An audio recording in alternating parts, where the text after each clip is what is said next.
निल्लू, निथुलो और नियामक कालू था।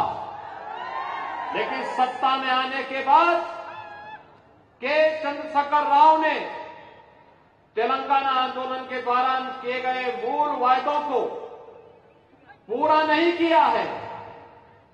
जब तेलंगाना बना था तब तेलंगाना रेवेन्यू सरप्लस राज्य था, लेकिन आज केसीआर ने राज्य पर उससे भी ज्यादा कर्ज लाद दिया है। केसीआर तेलंगाना को भ्रष्टाचार का केंद्र बना रखा है। बीआरएस का मतलब होता है भ्रष्टाचार रिश्वतखोरी समिति। సోదరి సోదరులారా, ఇక్కడ ఉన్నటువంటి 1969లో అదేవిధంగా 2001 నుంచి 2014 వరకు ఉన్నటువంటి ప్రభుత్వాలన్నీ కూడా నీరు నిధులు నియామకాలని చెప్పి ప్రజలందరినీ కూడా మభ్యపెడతా ఉన్నాయి. ఇక్కడ కేసీఆర్ ఇక్కడ ఉన్నటువంటి మూలవాదాన్ని ఏదైతే తెలంగాణ ప్రజలు కోరుకున్నారో ఒక్క విషయాన్ని కూడా నెరవేర్చకుండా అన్నిట్లోనూ కూడా మోసం చేస్తా ఉంది.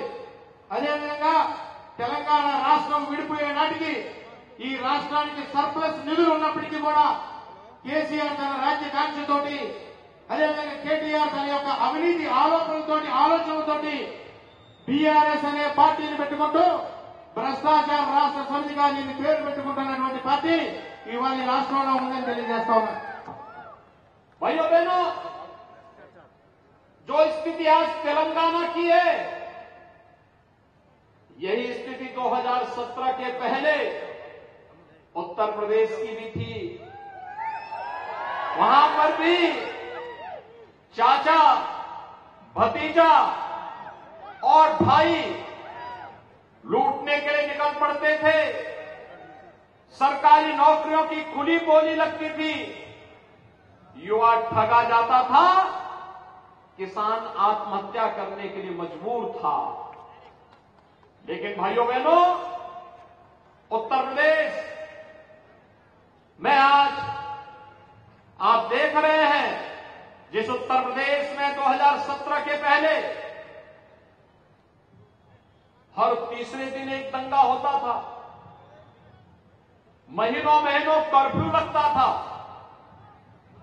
योजनाओं में डकैती पड़ती थी।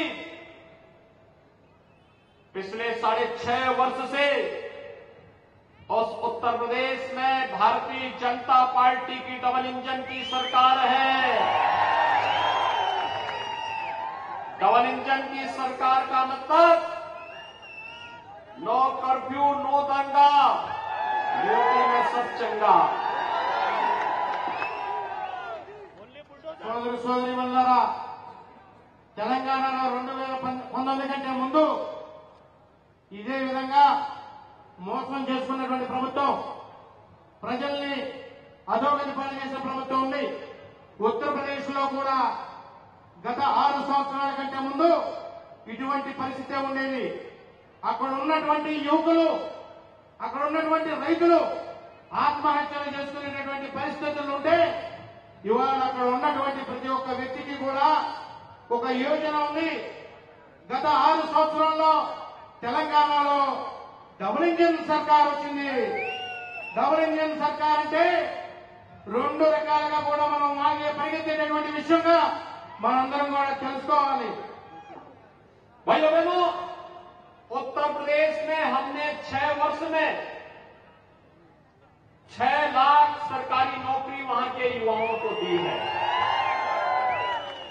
1,61,00,000 से अधिक नौजवानों को रोजगार उपलब्ध करवाया है। 2,52,00,000 किसानों को प्रधानमंत्री किसान सम्मान निधि का लाभ उपलब्ध करवाया है। 55 लाख गरीबों को प्रधानमंत्री आवास योजना की सुविधा उपलब्ध करवाई है। 3 करोड़ परिवारों को एक शौचालय उपलब्ध करवाया है और 1,75,00,000 गरीबों को उज्ज्वला योजना के फ्री के कनेक्शन भी यूपी में उपलब्ध करवाए हैं। भाइयों बहनों, डबल इंजन की सरकार का मतलब डबल स्पीड से, बुलेट ट्रेन की स्पीड से डेवलपमेंट। डबल इंजन सरकार का मतलब सुरक्षा की गारंटी। डबल इंजन सरकार का मतलब भारतीय जनता पार्टी और प्रधानमंत्री मोदी जी के विजन के अनुरूप गरीब कल्याणकारी योजनाओं का लाभ। उत्तर प्रदेश गत 6 సంవత్సరాల్లో లక్షలాది మంది యువకులకి కూడా ఉద్యోగాలు ఇచ్చినటువంటి పరిస్థితి చూస్తా ఉన్నాం. సుమారుగా 2 కోట్ల మంది కిసాన్ ఎవరైతే రైతులు ఉన్నారో వారందరికీ కూడా కావాల్సినటువంటి సురక్ష ఇచ్చినటువంటి పరిస్థితి చూసాం. అదేవిధంగా సుమారుగా 55 లక్షల మందికి ప్రధానమంత్రి ఆవాస్ యోజన కింద ఉత్తరప్రదేశ్ లో గత 6 సంవత్సరాల్లో ఇల్లు ఇవ్వడం కూడా మనం చూసాం. అదేవిధంగా పీడిత వర్గాలందరికీ కూడా రక్షణగా ఉన్నటువంటి ప్రభుత్వాన్ని అక్కడ చూసాం. 1,75,00,000 మందికి ఉజ్వల యోజన కింద ఎవరైతే పేద మహిళలు ఉన్నారో వారందరికీ కూడా గ్యాస్ కనెక్షన్స్ కూడా ఇవ్వడానికి మనం చూసాం. డబుల్ ఇంజన్ సర్కార్ అంటే డబుల్ స్పీడ్ తోటి వెళ్ళేటటువంటి ఉత్తరప్రదేశ్ లో ఉంది. డబుల్ ఇంజన్ సర్కార్ అంటే సురక్ష ఉంది. డబుల్ ఇంజన్ సర్కార్ అంటే భారతీయ జనతా పార్టీ.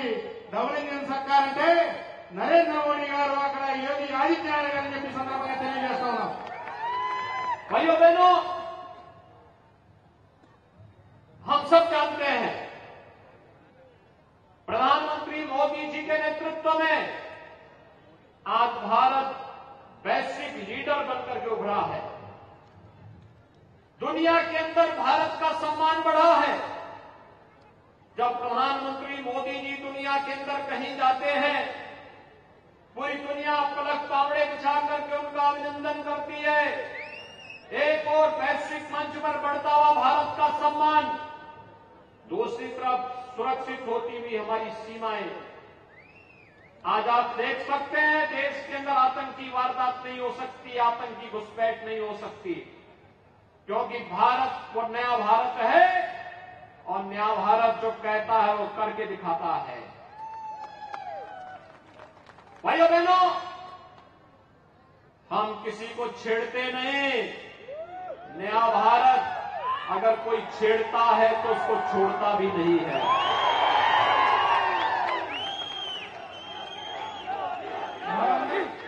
మనందరికీ తెలుసు ప్రధానమంత్రి గారి నరేంద్ర మోడీ గారి నేతృత్వంలో ఇవాళ భారతదేశం అంటే ప్రపంచమంతా కూడా తలెత్తుకొని తిరిగేటటువంటి పరిస్థితి, ఉన్నతమైన స్థానంలోకి వెళ్ళేటువంటి పరిస్థితి మనం చూసాం.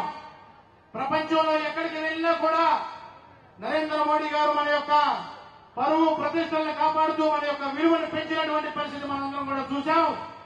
అదేవిధంగా ఈ దేశం ఒక ముందుకు వెళ్ళడమే కాదు, సెక్యూరిటీ పరంగా కూడా ఈ దేశం అత్యంత సురక్షంగా ఉంది అని చెప్పి ప్రపంచ దేశాలను కూడా గుర్తించినటువంటి పరిస్థితి మనం చూసాం. ఇది నయా భారత్ నరేంద్ర మోడీ గారి నాయకత్వంలో ఉంది. మనం ఎవరి మీదకు కూడా దాడికి వెళ్ళేటటువంటి పరిస్థితి లేదు. కానీ భారతదేశం మీద కనుక ఎవరైనా దాడి చేసే ప్రయత్నం కనుక చేస్తే వారు ఎవరిని కూడా వదిలిపెట్టేటువంటి పరిస్థితి లేదు అని చెప్పి తెలియజేస్తా ఉన్నాం. भाइयों बहनों, इस नए भारत में सम्मान भी है, सुरक्षा भी है। इस नए भारत में इंफ्रास्ट्रक्चर डेवलपमेंट के बड़े बड़े कार्य हो रहे हैं। Highway, railway, airport, metro, IIT, IIM, AIIMS, 1 district 1 medical college की सुविधा भी मिल रही है, तो हर घर नल की योजना भी उपलब्ध करवाई जा रही है।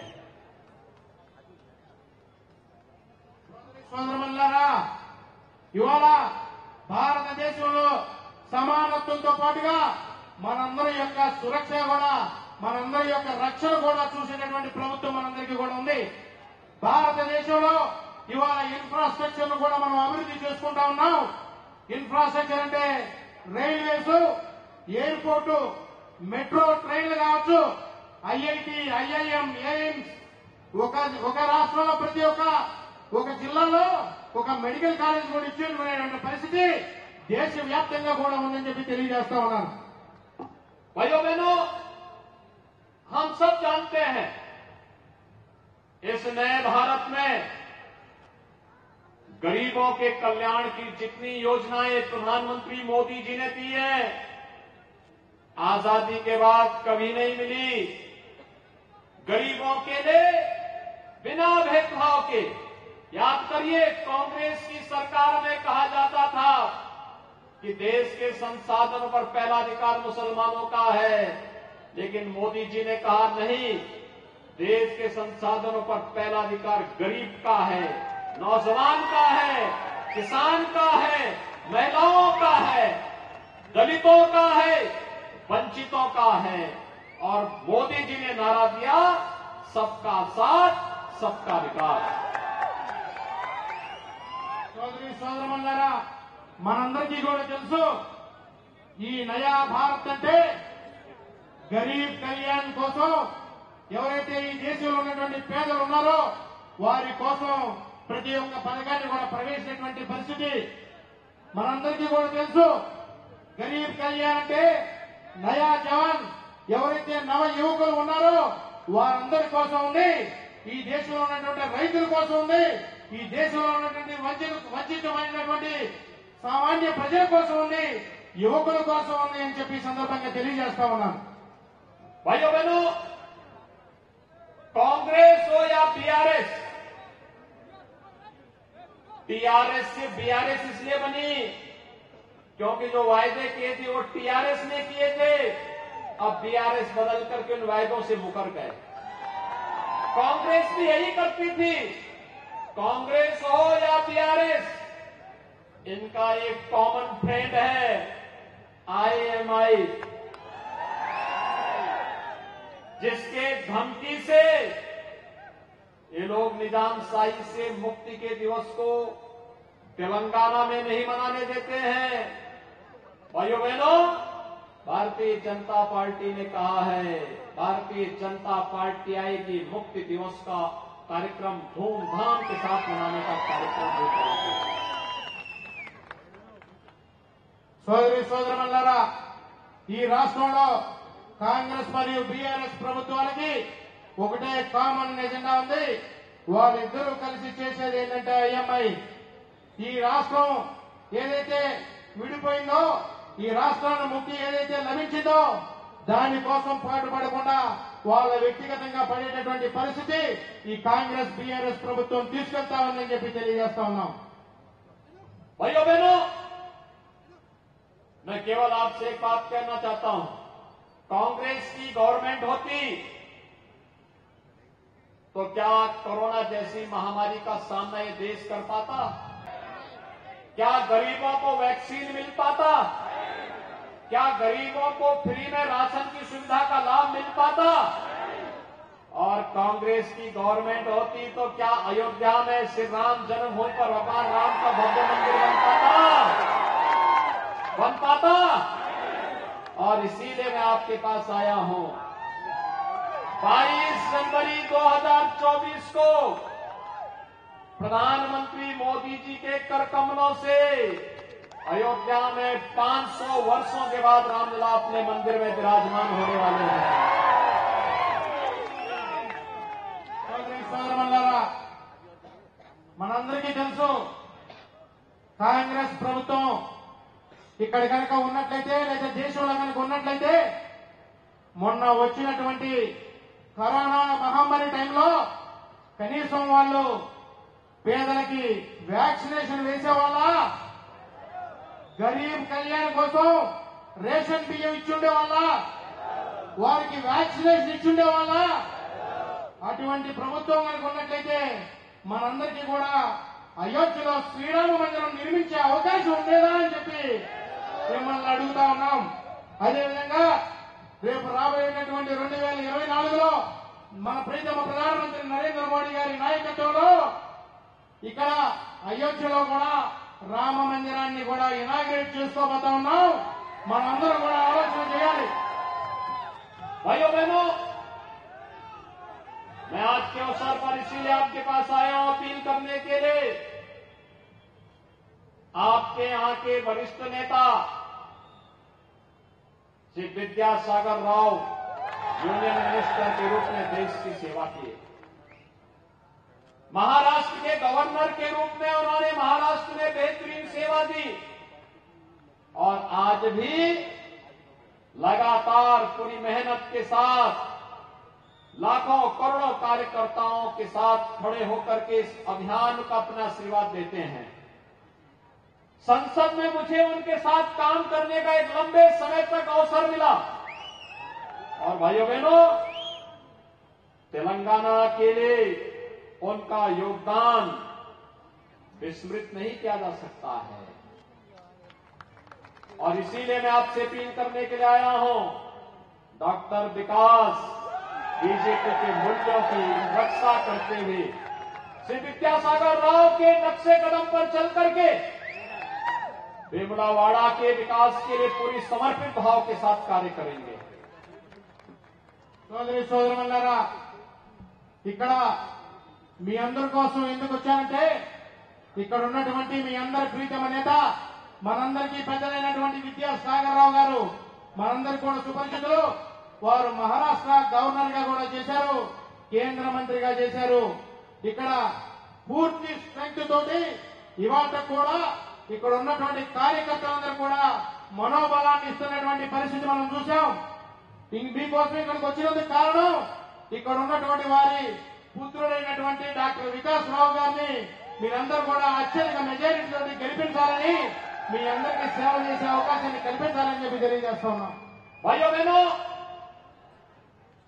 30 नवंबर को तेलंगाना विधानसभा के लिए चुनाव होंगे और मेरी आप सबसे अपील है, आपका आशीर्वाद डॉक्टर विकास राव को प्राप्त हो।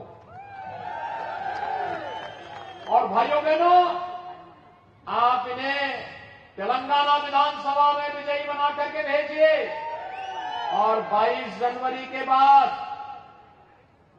जब अयोध्या में रामलला अपने भव्य मंदिर में विराजमान होंगे, डॉक्टर विकास राव के नेतृत्व में आप सभी अयोध्या पधारें, आपके अभिनंदन की मैं तैयारी करूंगा। సోదరులారా, ఇక్కడ 30 నవంబర్ తారీఖున మనకి విధానసభ ఎలక్షన్స్ జరుగుతా ఉన్నాయి. నేను మిమ్మల్ని అందరినీ కూడా రిక్వెస్ట్ చేస్తా ఉన్నాను, మీరందరూ కూడా వికాస్ రావు గారిని ఇక్కడ గెలిపించండి. అదేవిధంగా 22 జనవరిలో అయోధ్యలో రామ మందిరాన్ని ఇనాగ్రేట్ చేసిన తర్వాత మీరందరూ కూడా వికాస్ రావు గారి నేతృత్వంలో అందరూ కూడా ఉచితంగా అక్కడికి అయోధ్యకి రావాలని ఆహ్వానిస్తా ఉన్నాను. भाइयों बहनों, आप सबसे मेरी अपील है, डॉक्टर विकास राव को कमल चुनाव चिन्ह पर भारी बहुमत से विजयी बनाने की अपील आप सबसे करते हुए अपनी वाणी को देता हूं विराम। जय जय श्री राम, जय जय श्री राम। సోదరు సోదరులారా, అందరికీ ఒకటే విజ్ఞప్తి చేస్తా ఉన్నాం, రేపు జరగబోయేటువంటి ఎన్నికల్లో వికాస్ రావు గారు నిలబడినటువంటి కమలం పువ్వు గుర్తుపై ఓటు వేసి వారిని గెలిపించాలని చెప్పి అందుకోసం మీ వద్దకు వచ్చానని చెప్పి తెలియజేస్తున్నాం. Z News.